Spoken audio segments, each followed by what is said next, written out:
এখন তো দেখছি আপনাকে আমার আরও একটা বিষয় উপকার করতে হবে। সেটা কি? আমি ঠিক এখনই বলতে চাচ্ছি না, আরেকটু যাচাই বাছাই করে নেই তারপরে। ব্যাপারটা কি বলো তো? বললাম তো এটা নিয়ে আপনাকে চিন্তা করতে হবে না।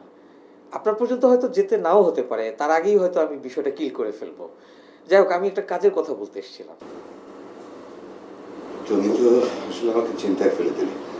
আচ্ছা বলো, কাজের কথাটা বলো।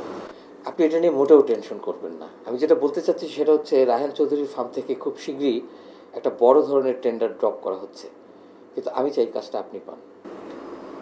আমি তো এরকম একটা কাজ খুঁজছিলাম। সেটা তো আমি জানি, আর সেজন্যই তো আমি কাজটা আপনাকে পাইয়ে দিতে চাই, রায়হান চৌধুরীকে না। তুমি যদি কাজটা আমাকে পাইয়ে দাও, তাহলে তুমি একটা বড় ধরনের অ্যামাউন্ট পাবে। কাজ করলে অর্থ পাবো সেটাও আমি জানি, এবং এই কাজটা আমি আপনাকেই পাইয়ে দেবো। ওকে, ডু ইট। আপনি যখন অনুমতি দিলেন, আমি তাহলে কাজে নেমে পড়ি। এখন আসি।